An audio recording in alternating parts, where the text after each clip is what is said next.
Hello students, BSc part first botany paper second bacteria में reproduction हम पढ़ रहे थे। असेक्सुअल और सेक्सुअल रिप्रोडक्शन हमने स्टार्ट कर दिया था।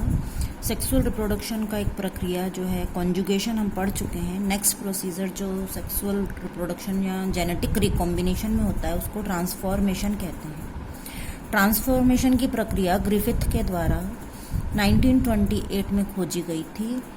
इन्होंने जो है ये जब माइस के ऊपर डिप्लोकोकस न्यूमोनिया बैक्टीरिया को स्टडी कर रहे थे जो कि न्यूमोनिया डिजीज़ करता है, उस समय इनको जो है ये ट्रांसफॉर्मेशन की घटना के बारे में पता चला। इसके बाद में आर्टिफिशियली इन विट्रो स्टडी मतलब कि लेबोरेटरी के अंदर इसकी स्टडी जो है वो एवेरी, मैक्लियोड और मैककार्टी के द्वारा 1944 में की गई।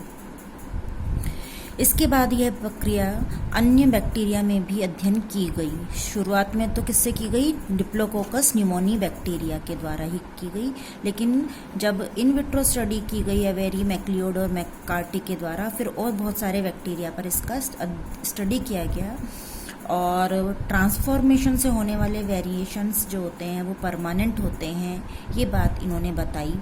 और बाद में हम देखेंगे कि मैक्लियोड, एवेरी और मैककार्थी के द्वारा ये बताया गया कि डीएनए जो है वो एक जेनेटिक मटेरियल होता है और वो ही जो है ट्रांसफॉर्मेशन में मदद करता है बैक्टीरिया में। तो सबसे पहले हम डिस्कवरी कैसे हुई ग्रिफिथ के द्वारा, इसका एक एक्सपेरिमेंट उन्होंने किया था जिसको कि ग्रिफिथ्स एक्सपेरिमेंट कहा जाता है। चूहों पे किया था, डिप्लोकोकस न्यूमोनी बैक्टीरिया लेकर इन्होंने किया था और इन्होंने देखा कि इस बैक्टीरिया के दो स्ट्रेन्स होते हैं। एक तो एस स्ट्रेन कहलाता है और दूसरा आर। एस जो होता है वो कैप्सूलेटेड होता है, कैप्सूल होने की वजह से इसकी सरफेस जो होती है वो स्मूथ हो जाती है, और आर जो होता है वो नॉन कैप्सूलेटेड होता है और नॉन कैप्सूलेटेड होने से इसकी सरफेस जो होती है वो रफ होती है। कैप्सूलेटेड स्ट्रेन जो होता है वो पैथोजेनिक होता है, डिजीज़ कारक होता है, डिजीज़ करने में सक्षम होता है, इसलिए इसको वेरुलेंट स्ट्रेन कहा जाता है। जबकि आर स्ट्रेन जो होता है ये नॉन पैथोजेनिक होता है, डिजीजेस नहीं कर पाता है और इसको नॉन वेरुलेंट स्ट्रेन कहा जाता है। तो ये एक्सपेरिमेंट इन्होंने दो प्रकार के ये जो बैक्टीरिया के स्ट्रेन्स लिए थे, आर और एस स्ट्रेन को, इन्होंने इसको इंजेक्शन के द्वारा चूहों में प्रवेश करवाया था। सबसे पहले इन्होंने 4 कैटेगरीज बनाई, 1, 2, 3, 4, और 4 प्रकार के चूहों के सेट लिए इन्होंने। और इनके अंदर सबसे पहले एस स्ट्रेन वाले बैक्टीरिया को इन्होंने इंजेक्ट करवाया चूहों के एक सेट में। फिर दूसरे सेट के अंदर उन्होंने आर स्ट्रेन वाले जो है बैक्टीरिया उसमें चूहों के ग्रुप में इंजेक्ट करवाए। उसके बाद में एस स्ट्रेन वाले जो वेरुलेंट हम कह रहे हैं इनको हीट किल्ड कर दिया इन्होंने, और फिर बैक्टीरिया को रैट के अंदर प्रवेश कराया। और चौथे ग्रुप के अंदर जो चूहे लिए उनमें उन्होंने हीट किल्ड मतलब कि तीसरे प्रकार के और नॉन वेरुलेंट दूसरे प्रकार के आर स्ट्रेन वाले और हीट किल्ड एस स्ट्रेन वाले बैक्टीरिया को मिक्स कर इसका मिक्सचर जो है वो चूहों में प्रवेश करवाया। तो इन्होंने चमत्कारिक रिजल्ट देखे। एस स्ट्रेन तो हम कहते हैं पैथोजेनिक है, जो वेरुलेंट स्ट्रेन है, इसके कारण चूहे मर गए। दूसरे स्ट्रेन जो है जिसको कि जो है इसके अंदर जो है चूहों के अंदर जब अध्ययन किया गया तो हमें किसी भी प्रकार के बैक्टीरिया इनके अंदर नहीं मिले और ये सरवाइव भी करते हैं, मतलब ये बैक्टीरिया को खा गए, बैक्टीरिया को भक्षण करने में सक्षम होते हैं। आर स्ट्रेन वाला बैक्टीरिया जो है वो चूहों के द्वारा नष्ट कर दिया जाता है। हीट किल्ड एस स्ट्रेन से जो है चूहे जो है सरवाइव करते हैं, मरते नहीं हैं, जबकि एस स्ट्रेन वाले से चूहे मर जाते हैं। हीट किल्ड एस स्ट्रेन वाले जब हीट किल्ड कर देते हैं तो चूहे सरवाइव करते हैं। और इसमें भी बैक्टीरिया का जब स्टडी किया तो कोई बैक्टीरिया चूहों के अंदर नहीं मिला। फिर चौथे प्रकार के अंदर उन्होंने देखा कि चूहे मर जाते हैं और वेरुलेंट स्ट्रेन वाले बैक्टीरिया उनको वहाँ पे दिखाई दिए। तो जो है हीट किल्ड वाले ने भी मार दिया था चूहों को, और virulent strain non virulent strain R वालों ने भी चूहों को जो है सरवाइव होने दिया था, है ना। हीट किल्ड डाले दूसरे कैटेगरी और तीसरी कैटेगरी, लेकिन जब इनको मिला दिया तो चूहे मर गए। तो जब अध्ययन किया गया चूहे क्यों मरे, तो उनकी बॉडी के अंदर विरुलेंट स्ट्रेन वाले बैक्टीरिया मिले। कैसे मिले? विरुलेंट स्ट्रेन वाले बैक्टीरिया मिले। तो ये उन्होंने तीसरी और चौथी ऑब्जर्वेशन में उन्होंने महत्वपूर्ण परिणाम निकाले। यदि आर और हीट किल्ड RS बैक्टीरिया को अलग अलग 2 और 3 प्रक्रिया के अनुसार प्रवेश कराते हैं चूहों में, तो चूहे जो है वो सरवाइव करते हैं। लेकिन अगर इनका मिक्सचर डालते हैं तो वो जीवित नहीं रहते हैं। तो उन्होंने ये बताया कि ये R स्ट्रेन जो है ये S प्रकार में रूपांतरित हो गया। R प्रकार जो है ये विरुलेंट प्रकार का ट्रांसफॉर्म हो गया, ये विरुलेंट S प्रकार के अंदर, इस कारण ऐसा हुआ। फिर उसके बाद में 1944 में एवेरी, मैक्लियोड और मैककार्टी ने इसे रूपांतरण को प्रयोगों के द्वारा सिद्ध किया कि ऐसी क्या चीज थी जिसके कारण ये रूपांतरण पॉसिबल हुआ। तो इन्होंने फिर पुनः 3 सेट बनाकर चूहों पर प्रयोग किए, सेट 1, सेट 2 और सेट 3। सेट 1 के अंदर उन्होंने केवल ये जो बैक्टीरिया है उनका प्रोटीन कवर, उनकी कवरिंग्स जो है बाहर वाली, वही केवल बैक्टीरिया के अंदर प्रवेश कराई। दूसरे सेट के अंदर इन्होंने साइटोप्लाज्म को इंजेक्ट करवाया। तीसरे सेट के अंदर DNA को इंजेक्ट करवाया चूहों के अंदर। तो उन्होंने देखा कि पहले और दूसरे सेट के अंदर जो है वो ट्रांसफॉर्मेशन की प्रक्रिया नहीं होती है, नॉट ट्रांसफॉर्म्ड, और चूहे जो होते हैं वो नहीं मरते हैं, not dead, no transformation, no transformation. लेकिन जब तीसरे सेट में DNA को इंजेक्ट करवाया तो ये DNA के कारण जो है ये क्या हुआ, ट्रांसफॉर्मेशन हो गया और जो है चूहे जो है वो मृत हो गए। इसके अंदर no dead, not dead, dead. तो ये जो है उन्होंने इस प्रयोग के द्वारा सिद्ध किया कि ये जो है DNA ही एक ऐसा मटेरियल है इस बैक्टीरिया के अंदर जो कि रूपांतरण के लिए जिम्मेदार है, रूपांतरण की प्रक्रिया को करता है। और इस प्रयोग के उपरांत ही यह निष्कर्ष निकला कि जब एक निश्चित लंबाई का DNA, सिंगल स्ट्रैंडेड निश्चित लंबाई का DNA कोशिका के भीतर प्रवेश करता है तो वह डोनर से रेसिपिएंट बैक्टीरियल क्रोमोसोम से संलग्न हो जाता है। डोनर मतलब जिसमें से वो जा रहा है, रेसिपिएंट मतलब जो कि उसको ग्रहण कर रहा है, तो वो उससे संलग्न हो जाता है। और इस प्रकार से जिसके अंदर रेसिपिएंट बैक्टीरिया के अंदर जो कि डोनर का DNA फ्यूज हुआ उसको समावेशित DNA, ट्रांसफॉर्म DNA कहते हैं। इसी कारण से जो है R स्ट्रेन S स्ट्रेन में बदल जाता है और वह नॉन विरुलेंट से विरुलेंट हो जाता है, जिसके कारण 4th कैटेगरी के चूहे मर जाते हैं। यह प्रक्रिया जो है ग्रिफिथ के द्वारा प्रूव नहीं की गई थी कि DNA इसका जो है फैक्टर है जिसके कारण ट्रांसफॉर्मेशन हुआ है। इसी प्रयोग के पश्चात जो है ये प्रूव हुआ कि DNA जो है एक जेनेटिक मटेरियल होता है और इस खोज के लिए इन्हें तीनों वैज्ञानिकों को नोबेल प्राइज से भी नवाजा गया था। तो ये प्रक्रिया जो थी बैक्टीरिया में जो है जेनेटिक मटेरियल का रिकॉम्बिनेशन हुआ और ट्रांसफॉर्म हो गया एक स्ट्रेन से दूसरे स्ट्रेन के अंदर, जेनेटिकल रिकॉम्बिनेशन है और इसको जो है हम ट्रांसफॉर्मेशन कहते हैं। तो इसके पश्चात जो नेक्स्ट प्रक्रिया है जेनेटिक रिकॉम्बिनेशन की या सेक्सुअल रिप्रोडक्शन की बैक्टीरिया के अंदर, इसको हम ट्रांसडक्शन कहते हैं या पराक्रमण।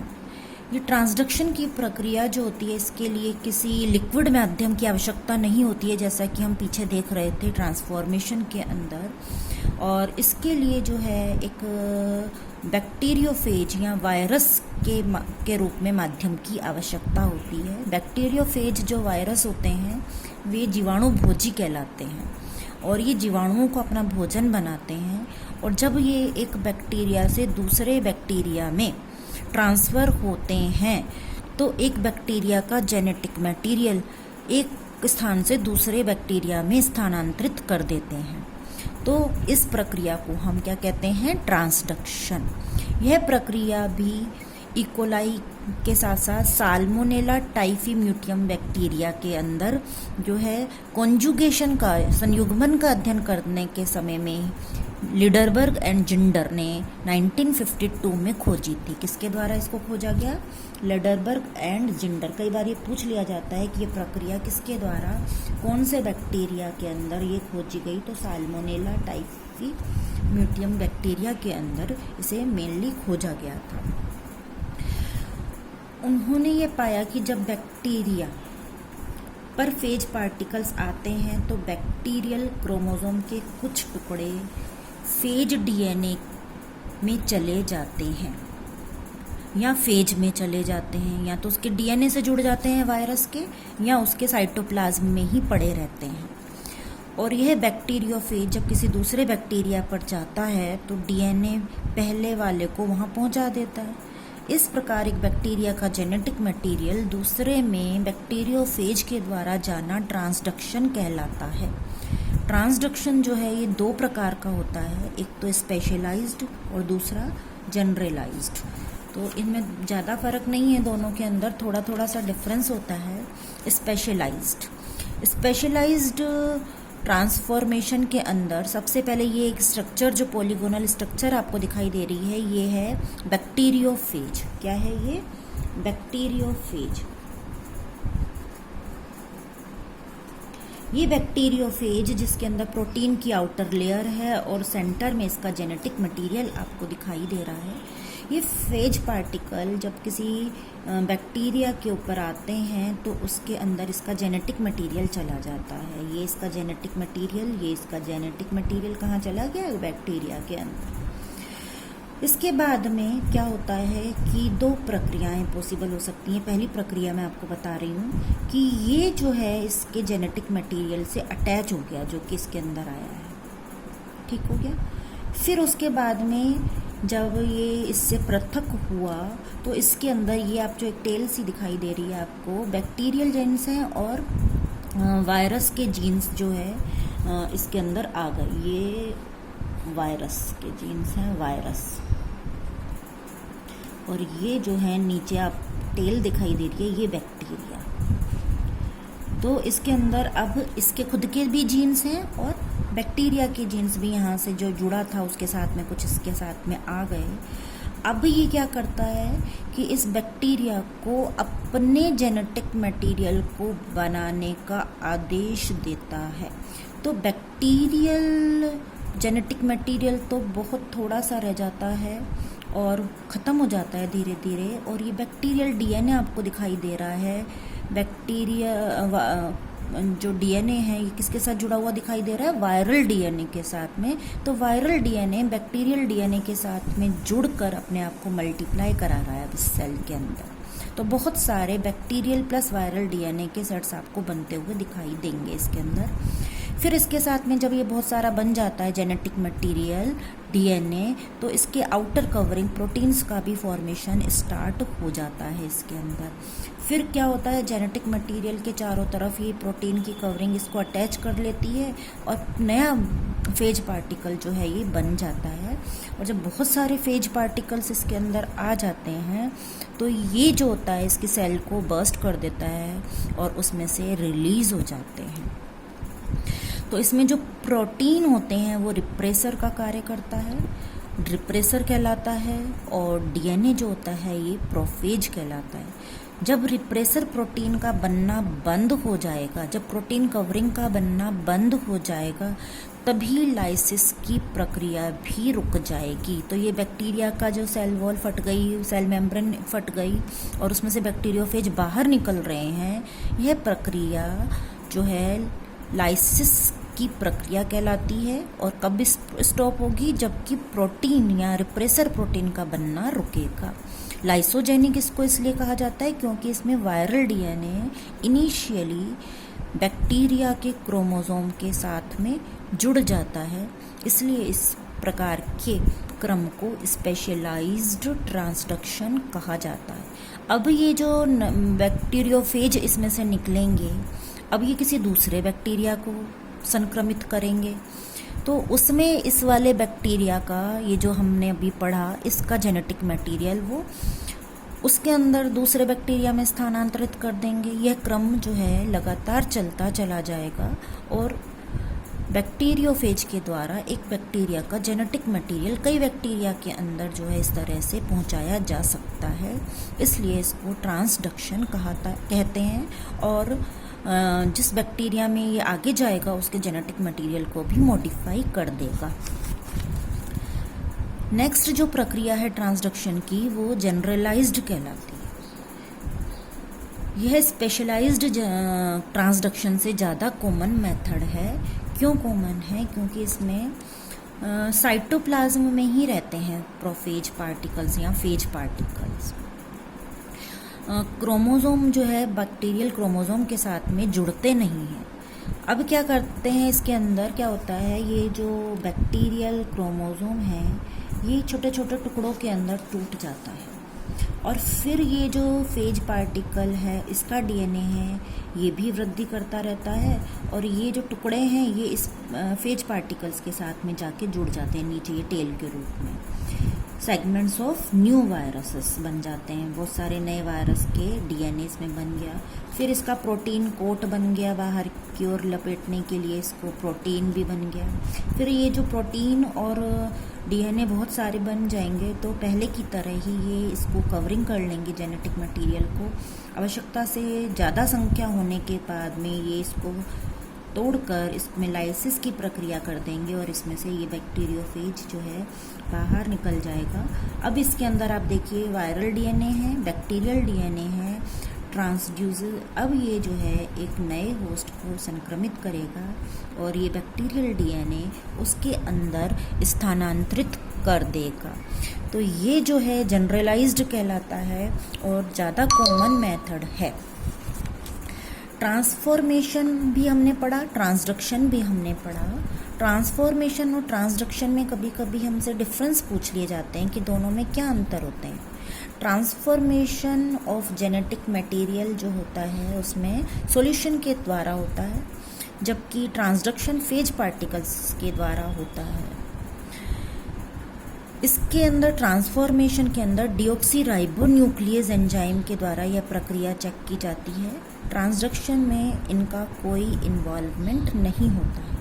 इसी तरह से कॉन्जुगेशन पूछ लिया जाए तो कॉन्जुगेशन के अंदर दो अलग अलग प्रकार के बैक्टीरियल के जेनरा आपस में जो है वो ट्यूब के द्वारा, जेनेटिक कॉन्जुगेशन ट्यूब के द्वारा एक दूसरे से जुड़ते हैं और उसमें सेक्स फैक्टर्स की उपस्थिति के अंदर जो है एक स्ट्रेन से दूसरे स्ट्रेन के अंदर जो है जेनेटिक मटेरियल का ट्रांसफ़र होता है। तो ये क्वेश्चन जो है किसी भी प्रकार से शॉर्ट क्वेश्चंस के अंदर पूछा जा सकता है, तो आपको ये भी एग्ज़ाम्स के लिए याद करना है। चित्र सहित इसका वर्णन भी आपको आना चाहिए अगर कंप्लीट रिप्रोडक्शन आपके एग्ज़ाम्स में पूछा जाता है। कभी कभी खाली कॉन्जुगेशन ही पूछ लिया जाता है, कभी खाली ट्रांसफॉर्मेशन के बारे में पूछ लिया जाएगा, कभी ट्रांसडक्शन के बारे में खाली क्वेश्चन आ सकता है। तो ये जो टॉपिक है बहुत इंटरेस्टिंग टॉपिक है और इसमें कई प्रकार के प्रश्न जो है आपके सिलेबस में से बनते हैं जिसको कि आपको पढ़ना है। Thank you.